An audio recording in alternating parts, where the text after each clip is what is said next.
la ciencia es el futuro. Sin ciencia no hay futuro. Hola amigos, soy Modesto Montoya, director y conductor del programa Encuentro con la Ciencia, un programa que promueve la educación, la ciencia, la tecnología y la innovación a través de entrevistas con sus protagonistas. En esta oportunidad, nuevamente estamos con el doctor Ramiro Moro, que actualmente trabaja en una universidad de Oklahoma. eh, y ha estado recientemente en China 3 años. Egresado de la UNI como ingeniero mecánico eléctrico, hijo de un ingeniero también egresado de la UNI. Ujú. Y una característica especial es que en el año 1985 ingresó a la UNI con el primer puesto en el examen de admisión, cosa que es una situación muy especial porque los alumnos de la UNI ya tienen dificultades para ingresar, pero hacerlo en el primer puesto es otro, como dicen los jóvenes, es otro level. Gracias, Ramiro, por estar con nosotros. Muchas gracias por invitarme, doctor Montoya. Y efectivamente, mire, por cierto, una cosa que quería explicar, claro, mi papá es código 1958 de la UNI. Él es ingeniero mecánico y electricista. Yo más bien soy ingeniero electricista. Ah, O ya. sea, lo que creo que llaman L1 en las categorías de las facultades ahí en Perú. Pero claro, después estudié física, ¿no? Así que es una cosa fluida, digamos. Muy bien. Entonces, ¿cómo fue que se preparó para tener tanto éxito en el examen? Sí, para el examen de la uni. Bueno, el examen de la uni, claro, en verdad es un grupo de amigos del colegio, estudiamos juntos realmente para, aunque no lo crean, para unos concursos de matemática que había en Lima. Participamos en un concurso, me acuerdo que era como una olimpiada matemática. Bueno, estábamos en cuarto de media. Y de ahí salió nuestro interés de, bueno, seguir estudiando. Así que cuando estuvimos en el último año de secundaria, también estábamos estudiando la preparación para la universidad. Así que yo creo que eso fue lo más importante. O sea, fue un año completo, digamos, todo el año 84, en el cual estuvimos preparándonos para la universidad. Creo que esa fue la clave.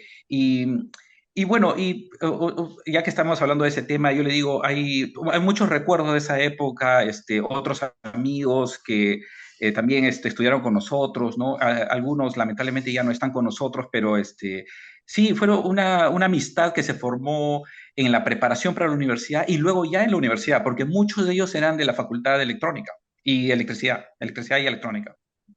Muy bien. Su celular parece que está un poco balanceándose, lo veo que se mueve, hay que... Ay, voy a ajustarlo un poco más acá, a ver si se puede. Ahí está mejor, ahí está mejor.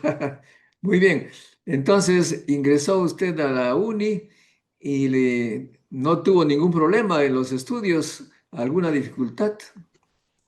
No, yo creo que, bueno, sí fue, bueno, la dificultad con los cursos no, el problema, pero sí hubo algunos problemas en esa época en la uni, para serle franco. La, el año 85, por ejemplo, me parece que debido a diversos problemas solamente hubo un ciclo, un semestre, y el 87 fue también un año un poco malo para la uni. No sé si usted se acuerda que creo que todo el año solamente hubo la mitad de un semestre, digamos. O sea que había, bueno, eso nada más, pero en la parte académica no, al contrario, fue yo creo que es una preparación increíble la de la uni, ¿no? Porque uno estudia, por ejemplo, matemática a un nivel que podría ser para cualquier matemático, realmente. Me parece que son 7 cursos de matemática en electricidad, ¿no? Son Mate uno, o sea, el curso que se llama Matemáticas hasta el 5, y además hay matemáticas básicas que son, por ejemplo, se estudian matrices y todo ello, números complejos. En verdad, todo eso me sirvió. Cuando estuve en Georgia Tech, También en Georgia Tech, además del doctorado en matemática, en física, también uno tiene que tener tienes que escoger un minor, o sea, una carrera adicional en la cual uno solamente obtiene una mención. Y yo escogí matemática porque me pareció que era lo más, digamos, adecuado, ¿no? Con lo que se había estudiado en la uni. Así que eso fue también, estudié fractales y cosas de ese tipo en Georgia Tech. Bueno, porque muchos jóvenes allí les choca la matemática, dicen que es muy abstracta. Eh, ¿Para qué sirve tanto análisis, tanto deltas, límites, derivadas? Un poco que eso los afecta, el cambio. Sí, es cierto. Bueno, claro, lo que pasa es que o sea, lo que yo pienso es también que, al menos en esa época, me imagino que todavía continúa así en la uni, pero esos cursos de matemática iniciales eran también formación de lógica y, por ejemplo, todo lo que son demostraciones, o sea, proofs, al final o sea, es una forma de preparar el cerebro para la ingeniería también, ¿no? Pero le cuento un secreto, una cosa interesante que descubrí años después, ¿no? En Georgia Tech, por ejemplo, que es excelente en matemática también, ellos tienen varios cursos de preparación para los físicos que quieren estudiar también matemáticas simultáneamente, ¿no? Y un libro que encontré de pregrado, ¿no? Tal vez usted lo conoce, es el de Mary Boas, la profesora Mary Boas, que ya falleció hace unos años. Ella escribió un libro que en mi opinión es increíble. Yo hubiera querido tener ese libro cuando estaba en la uni, ¿no? Porque es como que no solamente demuestra las cosas que uno debe aprender en matemáticas, sino también toda clase de aplicaciones en física, en ingeniería, o sea, cómo se aplica a tantos campos, ¿no? Y bueno, ya que estamos hablando de matemática, otro detalle también curioso es, en ingeniería industrial, la aplicación que se conoce como investigación de operaciones también es una rama de matemática. Y hay gente que, bueno, Georgia Tech es una de las mejores en ese aspecto, en investigación de operaciones, y, realmente ciertos problemas, no todos, ¿no? Hay problemas que, bueno, tienen otro tipo de soluciones, pero hay problemas de ingeniería que realmente requieren mucha matemática, ¿no? Y eso creo que uno lo puede adquirir cuando está en la uni, ¿no? Por supuesto, y hay un futuro en eso también. Y cuando terminó, ¿sobre qué fue su tesis que fue dirigido por el ingeniero Aquise? Oh, claro. Bueno, eso también es interesante. ¿Verdad? Quiero contarles un detalle, ¿no? Si están pensando postular los muchachos de la uni a un posgrado, en realidad el título de ingeniero no es obligatorio, ¿no? O sea, es decir, la mayoría de universidades que yo sepa, basta con tener el bachillerato. Así que para hacer la postulación que yo hice, que fue el 97 para el año 98, no fue necesario tener el título, pero ya sabiendo que iba a venir a estudiar el doctorado en Estados Unidos, yo dije, no, de todas maneras tengo que hacer la tesis o si no, nunca más la voy a hacer, ¿no? Y más bien fue un trabajo, fue una extensión de un trabajo que hicimos en el Perú en el 87 sobre, bueno, es una historia interesante, ¿no? Hay un motor en Toquepala, perdón, no en Toquepala, en Hilo, que en esa época era el motor más grande de inducción en todo el Perú. Ahora no hay, estoy seguro que hay al menos el triple de ese tamaño en algunas minas, pero en Hilo estaba el motor más grande y ellos querían solder, ¿no? Querían modernizar la protección de ese motor. Así que la persona encargada de la empresa de hacer el trabajo de lo que le llaman commissioning, ¿no? Poner en servicio, fui yo. Así que hice mi trabajo sobre ese relé, estudié otros relés también y todavía existe ese relé. Es un excelente relé de protección, es decir, evita que el motor vaya a quemarse, pues, ¿no? O sufrir otro tipo de problemas, ¿no? Ah, bueno, interesante, pero entonces esto tuvo que ver con bastante práctica, no fue teórico, Sí, ¿no? y en verdad la modalidad de esa tesis es, no recuerdo el nombre exacto, pero es como un trabajo de ingeniería, o sea, no fue tanto de investigación, fue de una aplicación realmente. Me parece que no le llaman tesis, no es monografía de ingeniería o algo así. Y claro, Rubén Aquise, el ingeniero Rubén Aquise, él fue mi asesor en este trabajo, ¿no? Incluso tenía una parte de cálculo, bueno, un estimado de, digamos, cuánto dinero se podría haber uno ahorrado al hacer esta inversión, ¿no? Porque esos relés no son baratos, ¿no? De hecho, en esa época era el relé más caro que había fabricado por General Electric, Multilink. Sí, exactamente. Ahora, Pero, ujú, sí. usted cuando terminó sus estudios, inmediatamente se puso a trabajar, ¿no? ¿Se le ocurrió así en primera instancia salir al extranjero a hacer estudio de posgrado? No, o sea, bueno, claro, no, es cierto. En verdad, y claro, yo terminé en la uni el año 90, el 91, el 90, claro, 91, oficialmente ese es el último semestre que estuve en la uni. Y claro, no, al comienzo estuvimos trabajando, en el tiempo que trabajé en el Perú, 6 años de ese tiempo fueron en una empresa que era en el Perú representante de General Electric, de 4 divisiones de General Electric en aquel entonces. Y ese trabajo también muy interesante, ¿no? Y las personas que trabajaban ahí también, no postulé a Estados Unidos a una beca o a un posgrado hasta el 97. ¿Cómo es que nació la idea entonces de salir al extranjero?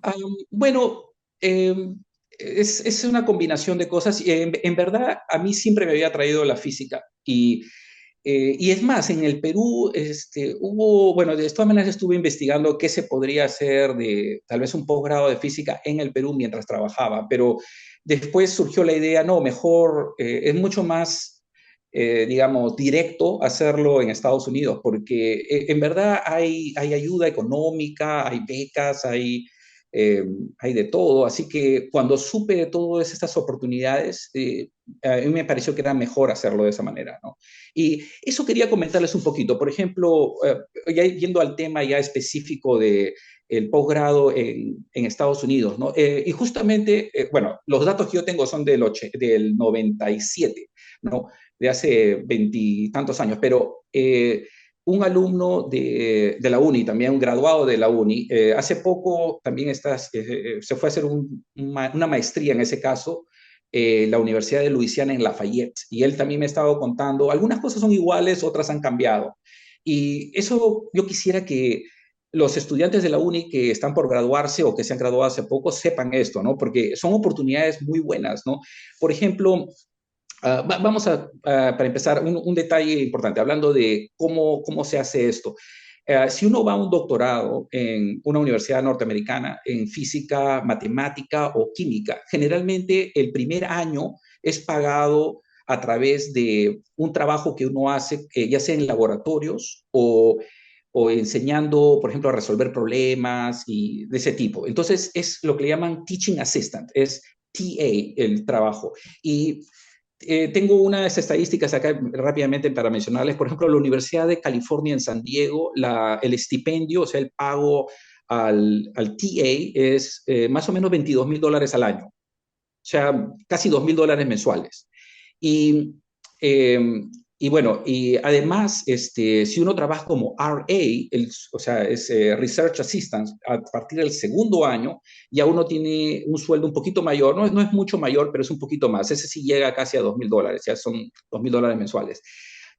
Claro, California, San Diego, es cara la vida, pero yo creo que si uno, por ejemplo, vive con un roommate y, digamos, no es frugal en la vida, uno puede vivir con ese dinero en una ciudad como San Diego. Ahora, otro detalle, y claro, no hay que pagar a la universidad, o sea, la universidad, el tuition ya está pagado al ser uno TA o RA. Eso es importante que lo sepan. Conversando también con Felipe, él me estaba contando también con respecto a los requisitos, y si quiere podemos revisar un poquito eso. Ah, bueno, eh, o sea, usted fue soltero allá a Estados Unidos. No, yo fui casado, ya estábamos casados y En verdad, un detalle curioso, ¿no? Georgia Tech, por ejemplo, y otras universidades también tienen esa ventaja.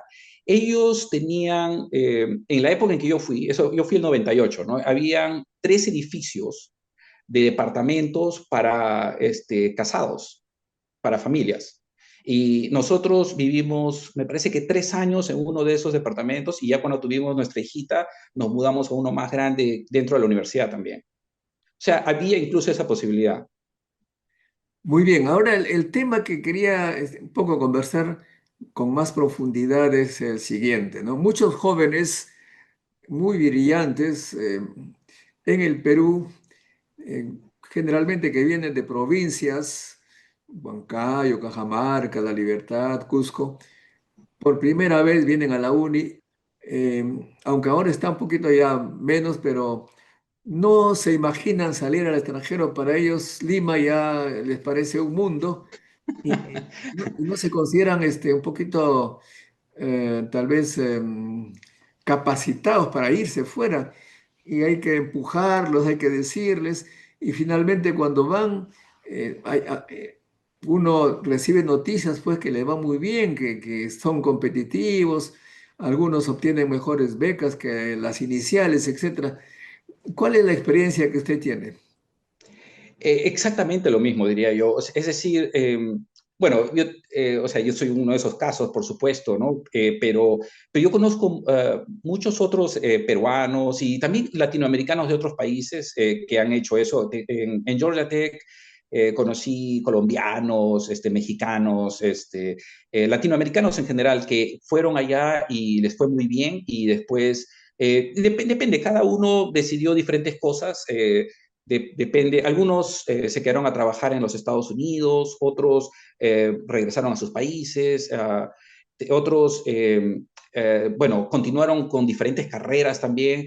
Hay casos, le cuento un caso, por ejemplo, tengo un amigo que él es mexicano, él estudió también en Georgia Tech, luego estuvo trabajando en la industria por unos 10 años más o menos y ahora, bueno, pero después de ese tiempo regresó al mundo académico y él es profesor en la Universidad de Houston en Computer Science. Y eso me parece bien interesante. Es decir, hay diferentes posibilidades, ¿no? Y bueno, yo creo que eso deberíamos, o sea, bueno, yo creo que para los muchachos que están estudiando en la uni, deberían conocer que hay esas oportunidades y que les abre otros horizontes, ¿no? Si ellos quisieran, pueden, bueno, pueden trabajar en la industria o pueden continuar en el mundo académico, haciendo investigación. O sea, es decir, hay muchas más oportunidades, ¿no? Y no es tan, yo diría que no es tan difícil. Déjeme comentarle otro detalle, doctor Montoya, que me parece que deberían los muchachos saber, ¿no? O sea, en primer lugar, hay todas estas becas que estaba mencionando. Yo diría que por lo menos hay unas 50 universidades en Estados Unidos que ofrecen becas de este tipo. O sea, que uno, digamos, postula al doctorado y tiene, digamos, un camino para, digamos, trabajar y estudiar en la universidad. Y con unos sueldos que, bueno, lamentablemente no son tan altos, pero de todas maneras se puede vivir con ellos, ¿no? Digamos, lo que les mencionaba de la Universidad de California en San Diego, que tengo ese dato acá. Y, y de verdad uno tiene acceso también a digamos, otros recursos que son fabulosos, ¿no? Por ejemplo, todas las revistas, ¿no? Todas las revistas con lo último de investigación a las cuales están suscritas las bibliotecas americanas. La misma biblioteca, ¿no? Con todos los libros que van desde, digamos, de todos los clásicos hasta los últimos que han salido. Georgia Tech, por ejemplo, tiene una biblioteca de 7 pisos. Y recuerdo, no sé cómo será ahora, hace tiempo que no voy, la última vez que fui fue el 2011, pero tenían 2 pisos de puro revistas relacionadas con electricidad y electrónica de la IEEE. O sea, es decir, era fabuloso. Uno podía encontrar ahí toda la historia de cómo se crearon cosas modernas, ¿no? Y entender cómo fue el desarrollo también. Um, Ese es un recurso increíble. Los laboratorios también, por supuesto. Volviendo al caso de Georgia Tech, que es el que conozco mejor, ¿no? Porque estudié ahí. Ellos tienen el departamento de microelectrónica, donde O sea, no es muy grande, pero es un cuarto limpio donde uno tiene toda clase, o sea, lo que no tiene, digamos, en ser muy grande, lo tiene en variedad. Toda clase de sistemas de litografía, de microelectrónica, BIM, litografía, y toda clase de aplicaciones modernas. Y lo mismo, bueno, y el departamento de física en sí también es increíble, ¿no? Hay experimentos, Michael Chapman, por ejemplo, para dar un ejemplo, ¿no? Él ha estado haciendo experimentos con el condensado de Bose-Einstein, y las extensiones que han hecho de ello, ¿no? Experimentos de metrología, de capturar iones, estudiarlos en cavidades, ¿no? O sea, es algo que tal vez no se puede ver fácilmente en otro tipo de instituciones, ¿no? Y eso es una variedad increíble, ¿no? Un punto más que también le puede interesar a otras personas, ¿no? Es que al hacer un doctorado, por ejemplo, en física, uno de todas maneras tiene la oportunidad de llevar cursos en otras partes de la universidad. Uh, Hablando de cursos, ¿no? Por ejemplo, el primer año yo creo que está ya más o menos definido qué cosa es lo que uno tiene que estudiar. O sea, si uno está en física sería, bueno, física térmica, mecánica cuántica, mecánica clásica, electromagnetismo. Pero a partir del segundo año hay mucha más libertad y depende de qué es lo que a uno le interese, ¿no? Yo tengo muchos amigos que estudiaron cursos de electrónica, otros decidieron irse a la parte de aeroespacial, otros a material sciences, bueno, en el caso mío fue matemática, ese era mi interés, pero uno puede obtener una segunda, digamos, mención o incluso una maestría en otra rama. Y eso también es algo que tiene mucho valor, ¿no? Es una gran ventaja, diría yo, tener esas opciones. Bueno, pero digamos, volviendo al tema de los muchachos, a veces el hecho de ir a tocar la puerta a la embajada ya se sienten cohibidos, dice, que me están... No, bueno, hablando del proceso para postular, yo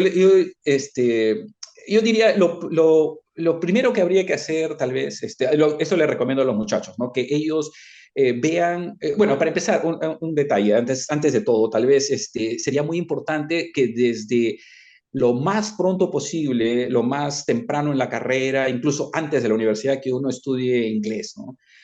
Bueno, cualquier otro idioma extranjero también, pero inglés lamentablemente, o afortunadamente, es el idioma oficial de todo sitio, ¿no? Hasta en China hablan inglés, ¿no? En Corea hablan inglés. La universidad donde yo trabajaba en China, oficialmente los cursos son en inglés. Claro, Todos los cursos de posgrado son en inglés. ese es de Y base. bueno, Todos deben estudiar inglés y a cualquier país que piensen partir, el inglés pues es lo básico. Ahora, exacto.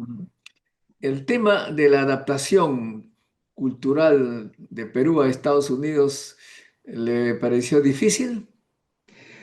Creo que no, no tanto. Y mire, bueno, doctor Montoya, mire, le cuento algo curioso, ¿no? Como usted sabe, tal vez, usted que ha visitado también Estados Unidos, conoce otros sitios también. Yo diría que el norte de Estados Unidos es bastante diferente digamos, a Latinoamérica, ¿no? Pero si usted se va a los estados que están en el sur, yo creo que la diferencia es menor, ¿no? O sea, por ejemplo, para serle franco, esto es una cosa, a mí me sorprendió también, ¿no? Pero, por ejemplo, en Texas, ¿no? En Houston, yo diría que tranquilamente, no estoy exagerando, tranquilamente el 30% de la población de la ciudad hablan español. Y en Los Ángeles creo que incluso es más, tal vez 40, 50% de la población habla español. Así que yo creo que en el sur de esos estados que están en el sur de Estados Unidos eh, son de ese tipo. Georgia no tanto, pero incluso Georgia también tiene un barrio latino que se llama Beaufort. Y bueno, no, la verdad yo no sentí un choque, la verdad. Tal vez en el norte sea diferente, porque el norte de Estados Unidos, o sea, las universidades que están en la zona de Boston, por ejemplo, ¿no? O esas universidades, o tal vez en la costa oeste, pero en el norte tal vez sea bien diferente también. Pero no hubo ningún problema. Yo creo que esa parte no hubo problema. La verdad, siempre O nos sea, hemos usted, sentido usted se gusto. sentía como en el Perú se sentía usted. Sí, y claro, y además, por ejemplo, la ciudad de Atlanta, que es donde vivimos por 5 años, ¿no? Ahí fue el doctorado. Esa ciudad, cuando ya sabíamos dónde estaban las cosas, y porque hay un tiempo de saber incluso dónde venden la comida, ¿no? Por ejemplo, ¿no? Pero una vez que ya sabíamos todo, que conocíamos, digamos, los mercados internacionales y todo ello, la verdad, esa ciudad es muy bonita, ¿no? Es preciosa Atlanta. A mí me gusta Atlanta, claro. Claro, también tiene sus bemoles, ¿no? Por ejemplo, el centro creo que no es muy seguro en la noche, ¿no? O sea, no es un sitio como para ir a pasear de noche en el centro, pero es bonito. Y bueno, y por ejemplo, Los Ángeles, donde vivimos también 3 años, ahí fue, más bien, es una ciudad que tiene de todo, ¿no? Hay toda clase es una ciudad muy grande y muy diversa, diría yo, ¿no? O sea, hay de todo en Los Ángeles, hay barrios que son carísimos, ¿no? Malibú, por ejemplo, ¿no? O Beverly Hills son súper, súper caros, pero, eh, por ejemplo, South Pasadena, que está al sur de Pasadena, ¿no? Es cerca a, a Caltech, esa zona es bien bonita y no es muy cara, por ejemplo, ¿no? Y nosotros Ah, vivíamos en West LA, que también es bonito. A mí me gustaba ese barrio. ahora hay diferencias entre los estados. Yo me acuerdo, estuve un tiempo en la Universidad Carnegie Mellon, en el Instituto Carnegie Mellon, y mi jefe, que era un judío, Kaplan, Morton Kaplan, me dice, mira, ve, para ir a tu casa tienes que seguir por te recomiendo por este camino, porque por este otro lado hay mucha gente rara. ¿Cómo gente rara? Le digo, mucho homosexual, me dice. O sea que Oh, así, era, así. parece que, no sé si él, pero era conservador a la ciudad, más bien, ¿no? Pero curiosamente, una vez fuimos con él a California, a San Francisco, por el trabajo. Y de repente lo veo que quedaba una cara sorprendida.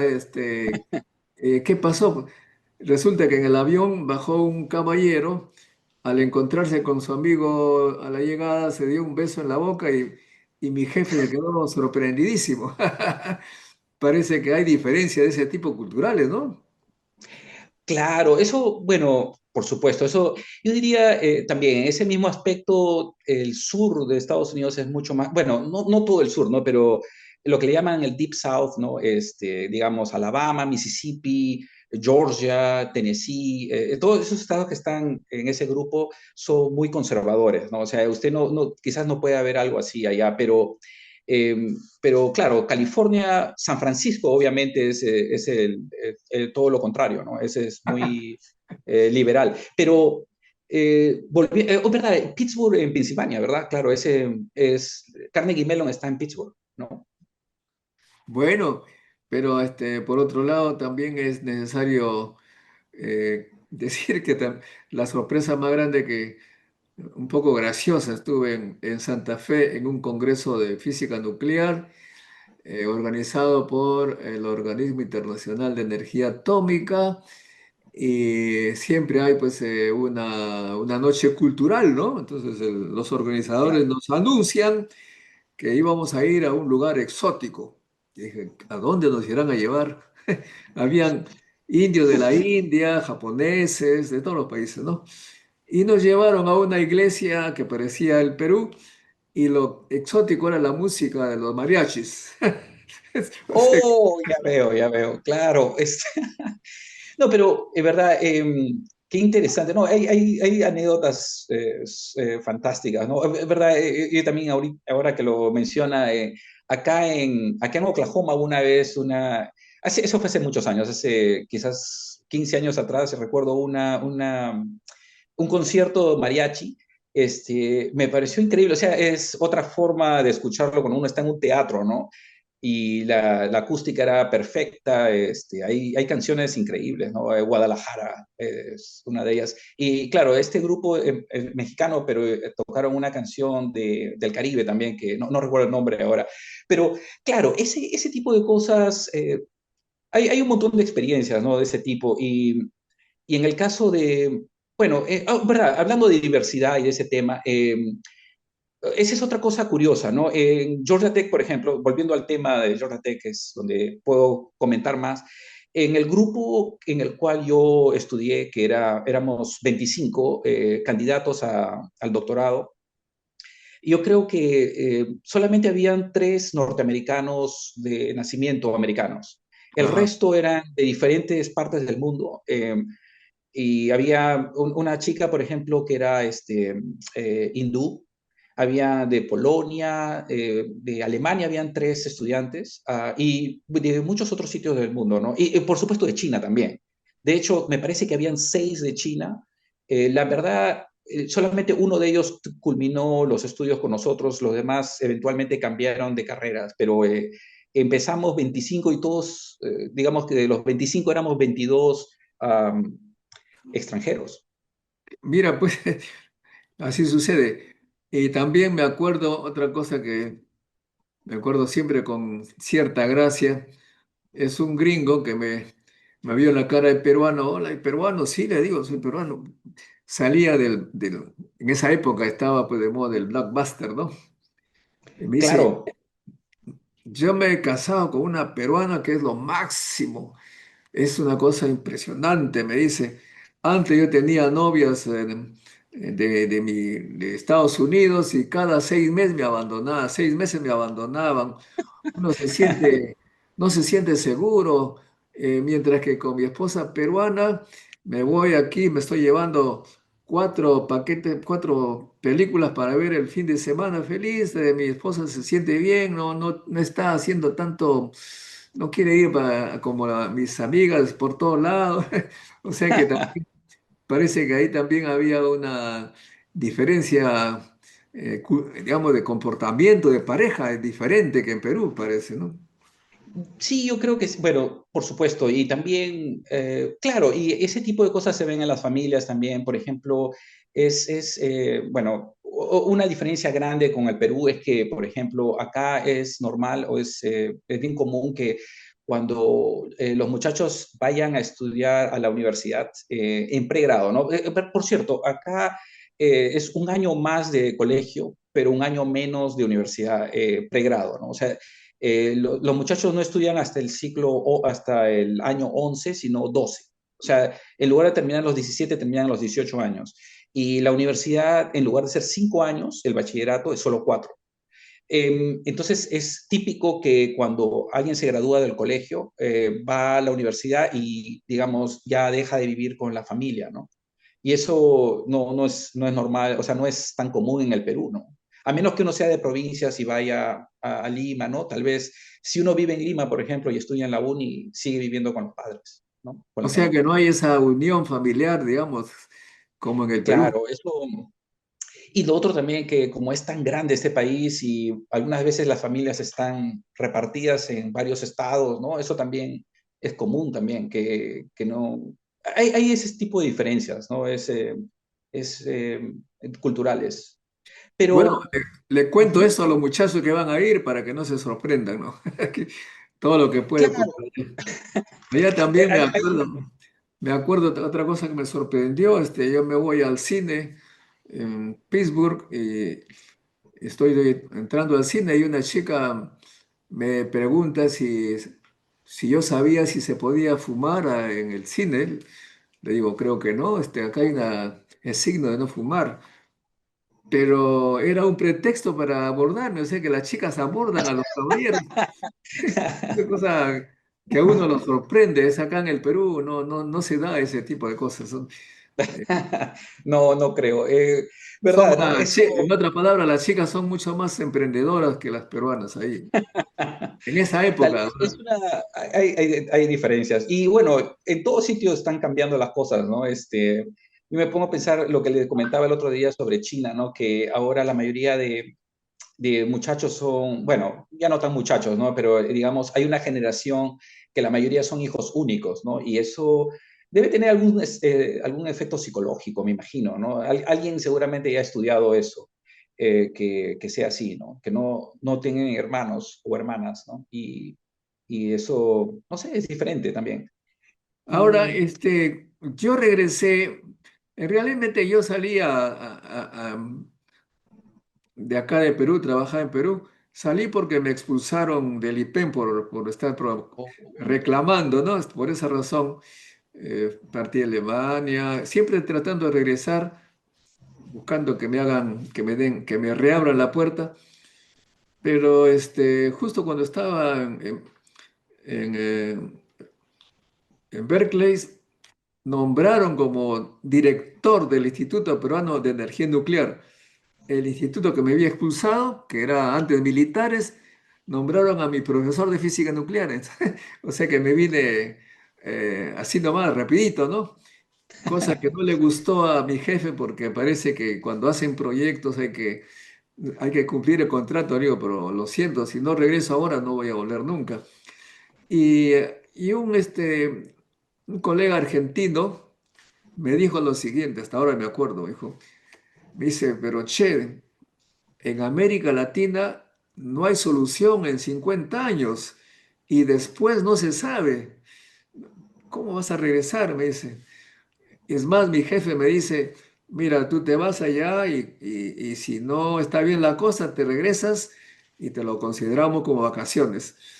Es, esto, o sea que esa idea, y también por supuesto consulté con algunos colegas peruanos que estaban investigando en Oak Ridge y otros, que efectivamente no le veía mucha esperanza a nuestros países y creo que no se equivocaron porque las cosas no están bien. Esa situación, ¿cómo es que tú la veías en esa época? ¿Tampoco veías posibilidad de regresar? No, no, bueno, yo sí, o sea, tenía la intención de regresar si era posible, ¿no? Pero claro, una vez que digamos, después de Atlanta, ¿verdad? Eso también quería comentar. Tal vez eso sea bueno también que los muchachos que quieran postular a doctorados en Estados Unidos sepan. Acá en Estados Unidos hay una ruta, digamos, de trabajo, si es que uno quiere seguirla, que ahí, bueno, las reglas cambian todo el tiempo, la verdad, eso es algo un poquito, no estoy muy seguro cómo sean exactamente ahorita, pero digamos que en los años 90, más o menos la idea era la siguiente, ¿no? Que si uno estudia un doctorado acá, digamos, el último año de doctorado, uno puede solicitar al gobierno, a través de la universidad, ¿no? La universidad lo hace realmente, una autorización para trabajar sin cambiar la visa por un año o año y medio. Me parece que por un tiempo fue año y medio, luego lo bajaron a un año. En la época en que yo me gradué era un año. Y, y en ese año lo que decidimos hacer es yo tomé un trabajo de postdoc, o sea, de investigador postdoctoral en la Universidad del Sur de California, y que está en Los Ángeles, ¿no? Y luego, bueno, pero continuando con esto de la ruta, ¿no? Que hay. En ese año, la idea de tener ese año es de que en ese año, digamos, el empleador que uno tiene tiene todo el tiempo para solicitar una visa de trabajo, que en Estados Unidos le llaman la visa H1B, que es una visa que se la dan a personas que tienen doctorados, por lo menos maestría, pero si uno tiene doctorado hay mucha más probabilidad de obtenerla. Y no sé si usted conoce ese detalle, doctor Montoya, pero ese tipo de visa le permite a uno trabajar hasta 6 años en Estados Unidos. Y la idea, de nuevo, de estos 6 años es de que en ese tiempo uno tiene la oportunidad, tal vez, si es que uno quiere, de obtener una visa de trabajo permanente, que es lo que le llaman el Green Card, ¿no? Que es una autorización de residencia y ya uno puede trabajar para cualquier empleador en los Estados Unidos, sin perder la nacionalidad, ¿no? Así que eso fue más o menos lo que pasó con nosotros, porque fuimos a Los Ángeles y yo estuve trabajando ahí. Al final trabajamos en Los Ángeles 3 años y luego obtuve el trabajo de profesor de física acá en Oklahoma. Y así fue que vinimos por acá. Originalmente, ¿no? Eso fue hace 20 años más o menos. Bueno, Bueno, más o Obama menos lo así. dijo en algún momento, ¿no? Haremos todo lo posible para que los que han venido no se vayan, porque si se van, regresan, nos harán la competencia. No sé. Tal vez, claro, es cierto, claro, bueno, en el caso el mundo académico, claro, pero creo que él más se refería a la gente que trabaja en industria, ¿no? Porque hay, por ejemplo, la industria electrónica, en mi opinión, ¿no? Es extremadamente correlacionada con lo que uno hace en física de materia condensada, ¿no? O sea, todas esas personas que son expertos en eso, expertas, que trabajan en ese mundo, ellos son los que hacen el Silicon Valley, las empresas de alta tecnología que están en todo Estados Unidos, ¿no? No solamente en el Silicon Valley, en muchos otros lugares también. Pero como, por ejemplo, muchos chinos han regresado a su país porque parece que allá les ofrecen, tú conoces, ¿qué atractivo les ofrecen los chinos a sus conciudadanos para que regresen? Bueno, creo que lo principal, o sea, en el mundo académico, diría yo, lo principal que uno obtiene allá es que tal vez en este momento es más fácil conseguir fondos para investigación, porque la verdad, da pena decirlo, pero una gran parte del tiempo y del esfuerzo que uno hace como profesor investigador acá en Estados Unidos es hacer propuestas para poder obtener dinero, para financiar a sus propios alumnos y a su propia investigación. Y es un trabajo, bueno, tal vez un poco tedioso, ¿no? Y he escuchado eso de muchas personas, ¿no? Que es cada vez un poco más difícil obtenerlo. Y peor ahora que ha habido todos estos cambios que parecen que, bueno, se ha reducido el presupuesto de la NSF, ¿no? Que se han cortado varios programas. Es famoso también el caso de Harvard, ¿no? Que el 2.2 billones de dólares que ellos tenían de fondos han sido cortados. O sea, es decir, yo creo que todo eso influye, ¿no? Eh, en el caso por ejemplo, en el caso del laboratorio donde yo estuve trabajando, el postdoc que trabajaba en Georgia Tech, él fue a China, claro, digamos, con la colaboración también del profesor de Georgia Tech. Ellos fundaron este instituto de nanotecnología en Tianjin y recibieron muy buenos fondos, ¿no? Todos los proyectos están financiados y realmente en este momento pueden concentrarse en investigar y no tanto en seguir buscando fondos. Bueno, sí, pues eh, parece que en este momento los talentos son bien requeridos en el extranjero y el tema es pues cómo hacer para que todos los que están afuera hagan una especie de sinapsis y podamos hacer algo también por el país. ¿Has pensado en eso seguramente en algún momento, cómo organizarnos para apoyar al Perú que está en grandes dificultades? Eso, sí, eso, bueno, sí, sí lo he pensado, pero la verdad no tengo no, yo no creo que yo no tengo la solución todavía. Pero, doctor Motay, usted está trabajando en eso también, ¿verdad? Claro, sí, sí. Bueno, lo que hemos logrado, ¿qué cosa hemos logrado? Ahí está. Ya que me preguntas, esto comenzó el año 93. Yo regresé el año 88, que estaba por allá, y me dije, nunca voy a salir de mi país salvo para las conferencias, máximo una semana. Pero tengo que atraer a los colegas que están afuera para hacer proyectos en el Perú. ¿Cómo lo hago? Invitándolos en agosto y en enero para que expongan lo que están haciendo allá y tal vez hacer proyectos de colaboración con los que están acá.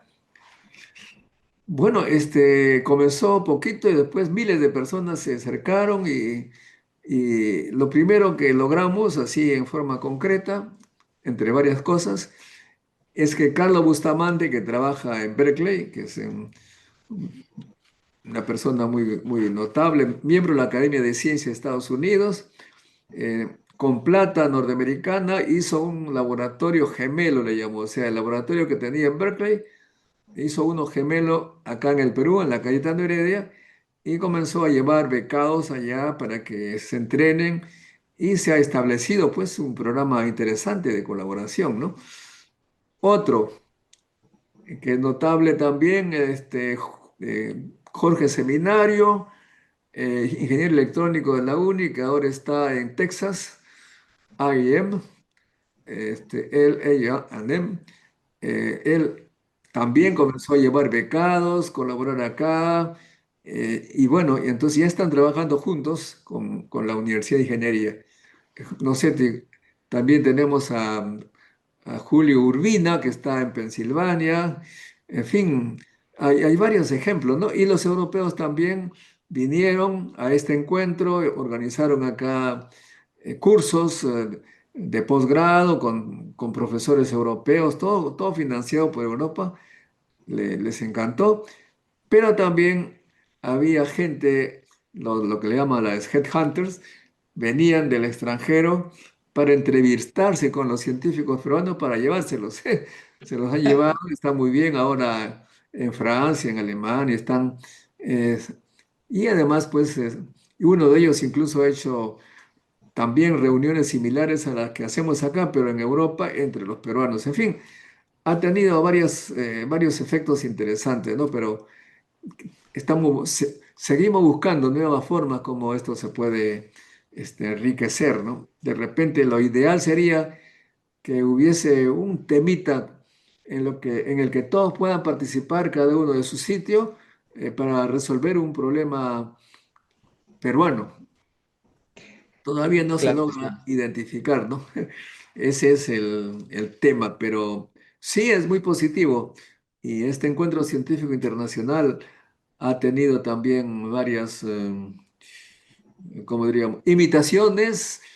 Cada universidad ahora no tiene un encuentro científico internacional, digamos, interdisciplinario como el nuestro, pero, por ejemplo, en la Facultad de Ciencia de la UNI se pusieron las pilas y a los becados de la Facultad de Ciencia, los profesores de ciencia vienen también en diciembre y se reúnen, hacen, o sea, ha tenido muchos efectos, ¿no?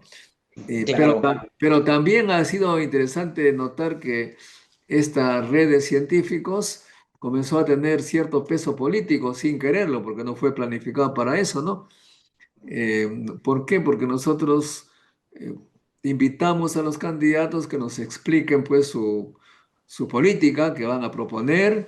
Y en la última elección, por ejemplo, vino la señora Keiko, que pasó a la segunda vuelta, no quería saber nada con la ciencia, no quería ser entrevistada ni hablar con los científicos, porque ella quería técnicos para manejar las máquinas, mientras que el profesor Castillo los, se reunió con ellos a través de la internet, ellos le dieron su apoyo y al final salió en el diario internacional El País, mientras que a Keiko lo apoyan los futbolistas, a Castillo los científicos.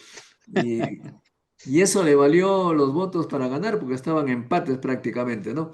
En fin, o sea, ha tenido varios efectos de todo tipo, algunos, y por supuesto eso ha significado también que como los científicos hay de ambas tendencias, algunos se han separado, no puedo concebir que hayamos apoyado a Castillo, etcétera. O sea que Oh, ya veo. hay de todo. Eh, ¿Sabe qué, doctor Montoya? Le cuento algo que escuché en China y que me pareció interesante. Se lo comparto. Eso también se lo he mencionado al doctor Talledo, porque él estaba en un proyecto, no sé cómo estará, hace tiempo que no hablo con él, pero él me contó hace años, eso fue hace tiempo ya, que tenían un proyecto de la parte de litio, ¿no? De hacer tal vez baterías de litio, porque el Perú tiene ese... Pero le cuento lo que me dijeron en China, conversando con científicos de allá, y uno de ellos se llama Leima, él me decía, Ramiro, pero ustedes allá en Perú deberían pensar esto, ¿no? Mira, que el Perú actualmente es el exportador número uno del mundo de zinc, porque, claro, China es el mayor productor, pero casi todo lo consumen ellos, y ellos importan de otros sitios también. Y el Perú es el exportador número uno, o sea, el productor número dos y el exportador número uno. Pero me decía él, ¿por qué no venden, o sea, por qué no fabrican baterías secas, ¿no? Que son las baterías típicas, las AA y todo ello, que es tecnología de hace más de 100 años, me dice. ¿Por qué no hacen eso, no? O sea, está bien, tal vez sea bueno saltarse un peldaño e irse de frente al mundo nuevo que por cierto, ¿verdad? John Goodenough fue el químico que ganó el premio Nobel por la tecnología nueva de las nuevas baterías, ¿no? Pero bueno, eso es solamente hace 30 años, ¿no? Pero las baterías secas efectivamente son más de 100 años que ya existe la tecnología, o sea, está en cualquier libro de química cómo hacerlas y tal vez es un tema de manufactura, algo más nos falta, ¿no? Pero él me dijo eso, o sea, fue una idea nomás, ¿no? Pero él me decía, tal vez eso es lo que deberían hacer en Perú, ¿no? Si ya tienen ese recurso, ¿por qué no dar un paso más? Y de No, esa manera, ¿no? ciertamente. A propósito, no sé si le conté, yo hice la secundaria técnica, no la secundaria normal, como electricista. Y, Oh, ya veo. y mi práctica de técnico la hice en el centro tecnológico más complejo de su época, que era el taller de electricidad de Sider Perú. Esa época se llamaba SOGESA, la planta siderúrgica de Chimbote, que era dirigido por franceses. Y me enviaron becado al Politécnico José Pardo, que quedaba en la Avenida Grau, para ser electricista de un nivel superior a técnico, que le llamaban técnico de mando medio, una cosa así. Y ahí la electricidad, yo quería comprender más sobre la electricidad y cada pregunta que yo le hacía a mis profesores, que eran ingenieros de la uni, me decían, tú no estás haciendo preguntas de técnico, estás haciendo preguntas de físico. Digo, pero es lo que quiero saber, ¿no? Entonces le digo, ¿y dónde podría yo estudiar física? Y me enviaron a la Universidad de Ingeniería, pues. O sea que, Oh, qué entonces interesante, ¿eh? Eso es. la pregunta que quería hacerle en ese sentido, ¿cómo ha influido sus conocimientos en electricidad para escoger sus temas de investigación? Claro, no, bueno, sí, es cierto que hay un tremendo, digamos, un traslapamiento entre las dos carreras. ¿Ah? O sea, es decir, bueno, para empezar, la matemática que uno estudia para ingeniería eléctrica o electrónica es la misma que para estudiar física, diría yo. Y además hay algunos cursos así, digamos, centrales de física que también se estudian en ingeniería eléctrica, ¿no? Por ejemplo, electromagnetismo, radiación, física del estado sólido también. Toda la parte de electrónica aquí hay un buen ejemplo de eso. John Bardeen, que ganó 2 premios Nobel de física, él era ingeniero eléctrico. Así, ¿no?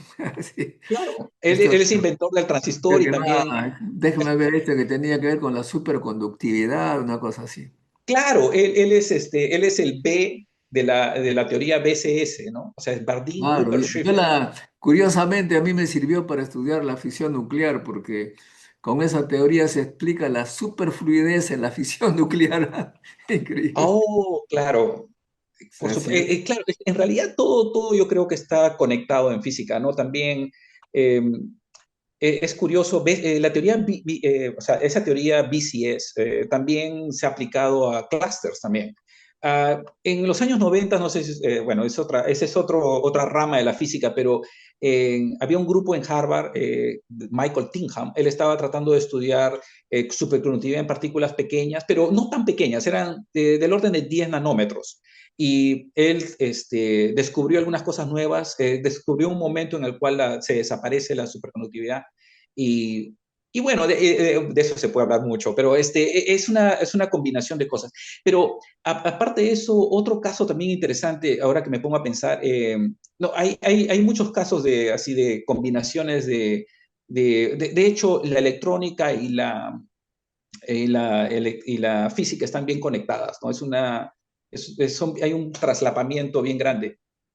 Ciertamente, ciertamente. Bueno, entonces, para ir resumiendo, los consejos que usted le daría a los jóvenes que recién ingresan a la uni, cómo hacer para prepararse mejor y lograr un puesto para hacer doctorado.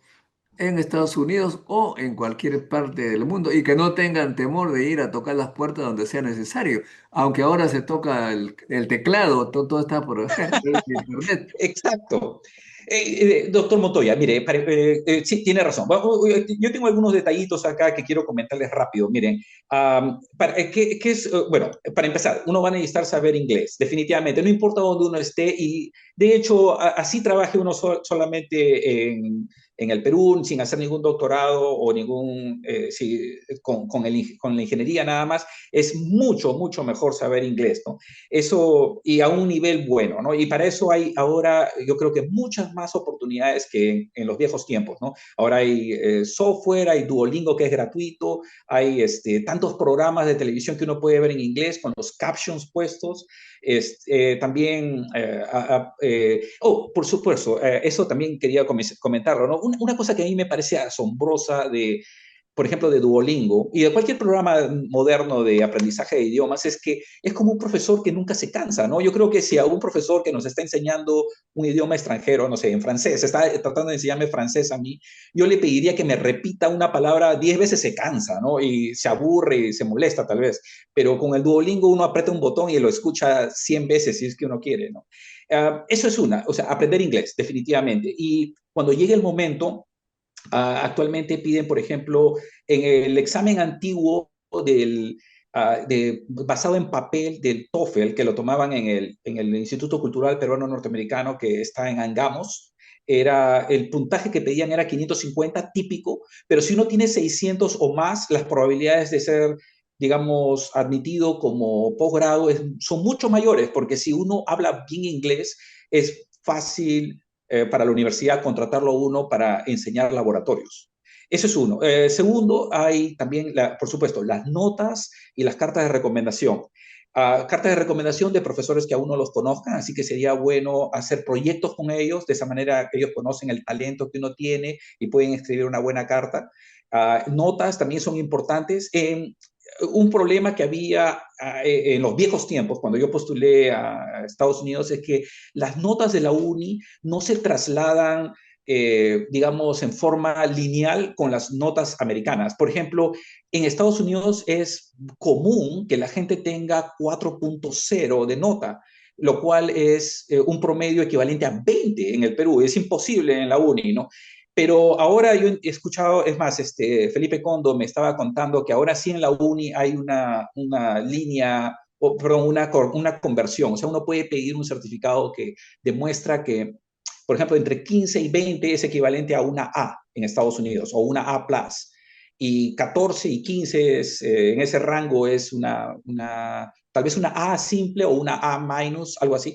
Eso es algo importante. O sea, son dos cosas. Tercera, no todas las universidades lo piden, pero muchas piden el GRE.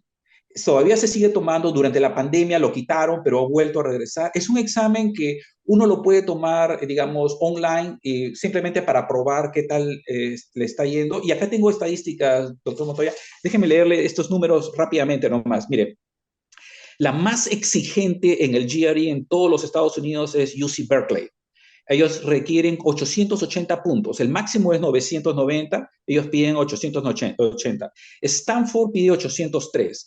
Y hay otras universidades que no son Ivy League, que no son tan exigentes, está alrededor de 600 a 700. Así que si un muchacho de física, por ejemplo, quiere saber dónde está, en qué nivel se encuentra, puede tomar el examen, digamos, en papel, en casa, o sea, dar el examen como un simulacro, digamos, y ver cuánto tendría. Y si lo da bien, tal vez dar el examen y, bueno, si saca un buen puntaje, no sé, postular a una de estas universidades. Y la cuarta cosa, o sea, estamos hablando de notas con las cartas de recomendación, el TOEFL, el GRE, y la cuarta sería lo que le llaman el Statement of Purpose, que es una carta en la cual uno explica qué es lo que quiere hacer. Y esa es la carta bajo la manga que tienen todos los estudiantes. Ahí pueden contar qué es lo que quieren hacer, sus ideas, ¿no? Y tal vez dónde quieren desarrollarla en Estados Unidos. Que muestren interés en la física y no pongan, por ejemplo, quiero ir allá para conocer nuevas culturas. No, no, no, no, claro que no. Sería bonito escoger un proyecto de ese tipo, ¿no? Una cosa como por ejemplo, no sé, lo que le estaba contando, ¿no? Las baterías tal vez, ¿no? Eso, hay futuro en eso. Y es obviamente recomendable que los estudiantes estén involucrados ya en un proyecto en la universidad, ¿no? Y mejor si han publicado un paper, ¿ya? Exacto, sí, sí, publicar un paper, digamos que es subirse dos, tres peldaños en la escala esa de, digamos, de la...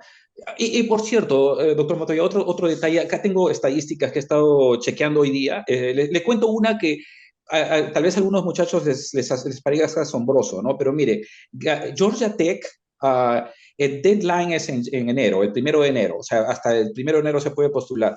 El año pasado hubo 259 postulantes para el posgrado y fueron 112 ofertas, o sea, casi, bueno, como 40%. O sea, simplemente el postular ya a uno lo pone en una posición de, no sé, o sea, es alto, ¿no? Yo pensé que era menos, ¿ah? Pero un 40% es bastante. Bueno, está muy bien. Creo que hay esperanzas.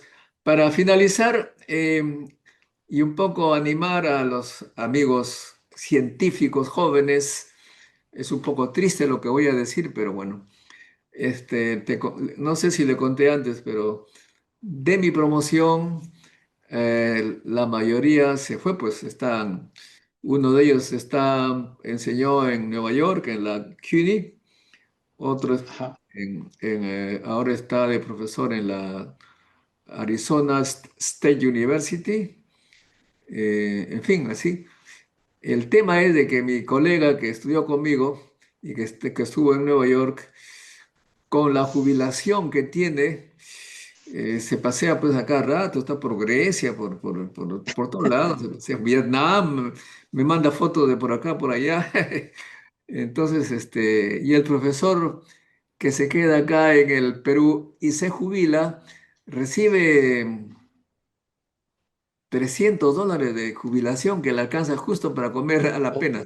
De modo que eso es un incentivo para los jóvenes que partan pues al extranjero. En mi caso, pues no me jubilo porque no quiero pasar por esa dificultad. Logramos, dado que no quieren darnos una jubilación adecuada, como sí se lo dan a nuestros amigos militares, ellos se van con el sueldo íntegro, el último que tienen, 8.000 soles, 9.000 soles, y además cédula viva, o sea que se gradúan, digamos, se jubilan a los 55 años y 40 años más reciben como si estuviesen trabajando. Cuando tengamos ese Oh, ya. sueldo, cuando tengamos ese sueldo, de repente nos retiramos, pero mientras tanto moriremos ahí, ya no con la pizarra, ya, sino con el PowerPoint. De modo que Wow, no, chicos, ¿verdad? Eso no sabía eso, doctor Montoya. Pero, mire, un detallito, tal vez esto lo alegre un poco saberlo, pero mire, muchos físicos famosos nunca se retiran realmente, ¿no? Por ejemplo, le doy un ejemplo, ¿no? Freeman Dyson, el físico de la Universidad bueno, del Instituto de Princeton, me parece que él trabajó hasta los 99 años y 99. Eso es curioso, ¿no? bueno, ¿Quién aquellos como que, él? O sea, tal vez eso aquellos que, tenemos que... aquellos que les gusta la ciencia, como es mi caso, cuando decidí postular a física, estando en el Politécnico José Pardo, a donde iban las empresas a contratar los jovencitos porque manejaban muchas buenas cosas, les daban buenos sueldos y cuando supieron que me iba a física me preguntaron, ¿y de qué vas a vivir? Wow, ya me imagino, ya. Eso, Pero mi respuesta, hasta ahora me acuerdo, fue totalmente espontánea. No sé, pero hago la hipótesis que no me dejarán morir de hambre, pero haré lo que me gusta. De modo que si eso uno termina pues gustándole como siempre y jubilarse más bien es ya eh, no hacer lo que a uno le gusta. De modo que para mí ir a la uni es un gran placer, a conversar con Aquise, almorzar claro. allí en el campus con los estudiantes, es como ir todos los días al club. exclusivo para divertirme, haciendo ciencia y de vez en cuando publicando algo. Bueno, unas palabras finales de saludos a nuestro amigo, el ingeniero Aquise, que seguramente le está escuchando. Claro, un gran saludo, profesor Aquise. Siempre me acuerdo de las clases, o sea, la experiencia para mí de la uni fue también fantástica. Yo siempre o sea, tengo los mejores recuerdos de nuestra alma mater, ¿no? En verdad que sí. Todo, ¿no? Y los también amigos que hicimos en la uni que son de toda la vida, ¿no? Y que son, es como hermanos, ¿no? Realmente, los colegas y todo ello. Es un ambiente increíble. Eso también tiene un valor bien grande, ¿no? Eso vale mucho. Finalmente, algunas observaciones de los seguidores. Juan Guti le envía saludos desde Cusco, Perú. Marco Moreno señala que, con una expresión de admiración, dice, la ingeniería eléctrica eran en esa época mucho cómputo, mucha computación, dice. Juan Ledesma dice, Estados Unidos tiene una situación delicada producto de temas políticos. ¿Qué garantía hay que un estudiante que gane una beca pueda concluir sus estudios allá? Creo que no hay ningún problema, ¿no? No, no hay ninguno, es verdad que no. Al No, no, no. contrario, al contrario, están buscando talentos. Después NR dice, acá en Norteamérica, parece que es alguien que vive allá. Acá en Ajá. Norteamérica hay ciertas diferencias culturales. Lo bueno es que uno surge a base de sus conocimientos que tiene y no por favoritismo. Equal opportunity se llama eso, ¿no? Claro, claro, eso es cierto también, por supuesto. Eso es lo que dice un residente en Estados Unidos. Y Frozen dice, pero Frozen siempre es contradictorio. A ver, ¿qué nos dice esta vez? Pero, eh, pero Modesto no fue primer puesto en admisión y le dieron becas. Bueno, no logró ser decano. Se refieren a mí. Resulta que, bueno, yo no he sido primer puesto, obviamente, sí. Acuérdense que he sido de colegio técnico, ahí no nos preparan para examen de admisión. Tuve apenas el puesto 41, pero... Y después acá dice Antonio Carpenter, dice, me da gusto que tengamos peruanos valiosos en el extranjero. Necesitamos que no se olvide de su país. Bueno, no te has olvidado, ¿no? Claro, y es más, ¿verdad? Un detalle curioso, del 2016 al 2019 estuvimos por el Perú. Estuve en ese tiempo, esos 3 años, enseñando en la Universidad UTEC, Ah, sí, la que está en Barranco. sí, sí, muy bien. Muchas gracias, estimado Ramiro. Seguiremos en contacto para cualquier cosa. Claro que sí, que todo salga excelente y adelante con todo.